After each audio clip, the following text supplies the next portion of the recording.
Música de un órgano en una celebración religiosa es todo un privilegio, pero para ello hay que mantenerlos, hay que cuidarlos y en muchas ocasiones también hay que restaurarlos. Hoy vamos a profundizar en esta profesión, la de organero. ¿Lo habían escuchado alguna vez? Bueno, vamos a conocer a uno de ellos. Nació en Cuba, pero reside en nuestro país, en el pueblo de Villel, en Teruel. Carlos Álvarez, buenas tardes, bienvenido. Hola, buenas tardes. ¿Cómo acaba uno siendo organero? Porque yo creo que este término hay mucha gente que lo desconoce, ¿no? Sí, no es una palabra común porque, bueno, pues se nos asocia siempre a organista. El organista es el intérprete y organero es quien construye. Carlos, usted es organero, lleva años trabajando con ello. ¿Cómo se mantiene un órgano de iglesia? Porque vemos que solo con las dimensiones parece ser complicado, pero ¿qué mantenimiento requiere un órgano? Bueno, pues un órgano como instrumento musical es de por sí complejo. En el caso del órgano es un instrumento que se manifiesta, o sea, funciona a través de sistemas mecánicos, sistemas neumáticos, sistemas eléctricos. Entonces, esto lo convierte en una maquinaria, o sea, que aparte de un instrumento, es una maquinaria en sí. Y requiere necesariamente de un mantenimiento y un cuidado muy especial, porque además, al ser un instrumento que no se puede trasladar normalmente, los órganos de iglesia de gran envergadura están instalados de forma fija. En nuestro país, por ejemplo, tenemos las 4 estaciones húmedas, secas, y el instrumento, digamos, es una gran maquinaria, pero prácticamente el 90% de sus elementos son de madera. La madera acucia estos cambios y el propio polvo natural del entorno, de los años. Es un instrumento que suele durar muchos años, en un entorno, digamos, hasta cierto punto abierto, ¿no? Entonces, claro, necesariamente pues hay que cuidarlos, protegerlos y mantenerlos. Normalmente, lo más común es hacer por lo menos un par de revisiones al año. Carlos, ¿hay muchos organeros en nuestro país? No somos un oficio, digamos, común. Ni tampoco de masas. La organería es un arte, es un trabajo artesanal meticuloso, es un trabajo que se aprende en muchos casos con años de experiencia, trabajando de, digamos, aprendiz, ayudante en otros talleres, y no es, digamos, que un órgano nos encarga todos los días. Entonces, somos realmente pocos talleres a nivel profesional los que habemos para mantener además un gran patrimonio. España cuenta con un patrimonio extensísimo y valiosísimo de instrumentos históricos, además de instrumentos de nueva planta que también se construyen.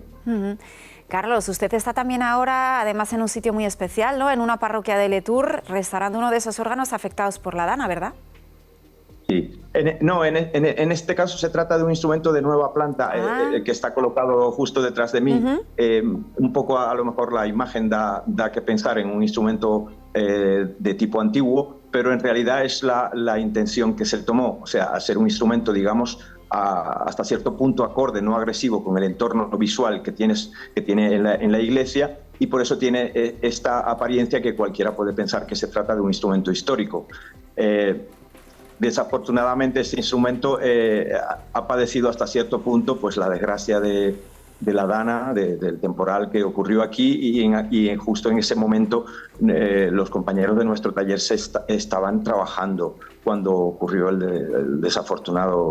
desafortunada tormenta, y se paralizaron las obras. Bueno, ya conocemos todos las consecuencias, las graves consecuencias que tuvo en muchos sitios, particularmente en Valencia y aquí. Y bueno, pues hasta hace, digamos, poquito tiempo se retomó la idea de comenzar un poco en plan de animar también hasta cierto punto, aún con el pensamiento en todo lo que ocurrió, pero siempre pensando en continuar, en mirar hacia adelante y en seguir pensando en el futuro. Carlos, ¿cuánto se puede tardar en construir un órgano? Así de media, porque imagino que también depende de si son más grandes, más pequeños, pero más o menos. Exacto. Bueno, el tiempo de media para construir un instrumento es de 1 año y medio aproximadamente. Un instrumento de mediana envergadura pues cuesta entre 12 y 18 meses. Instrumentos más grandes. Ahí, por ejemplo, la imagen que vemos ahora es del órgano del Patriarca, del Seminario Corpus Christi en Valencia, ese instrumento, que es de una dimensión ya considerable, nos ha costado 2 años de trabajo ininterrumpido de restauración y reconstrucción en taller. Y ahora precisamente estamos en el proceso de montaje de este instrumento también. Carlos, ¿y cualquier iglesia, cualquier espacio público puede albergar un órgano o hay algunas características, algunos requisitos que sí que se tienen que cumplir?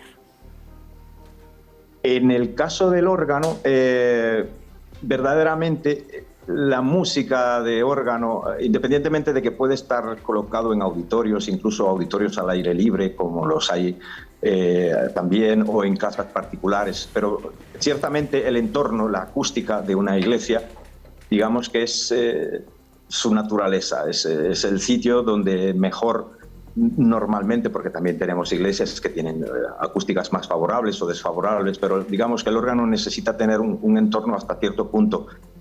Es como la voz humana, ¿no? Con ciertas características que le ayuden a pronunciarse, ¿no? Que le ayuden a emitir ese sonido y a favorecerlo.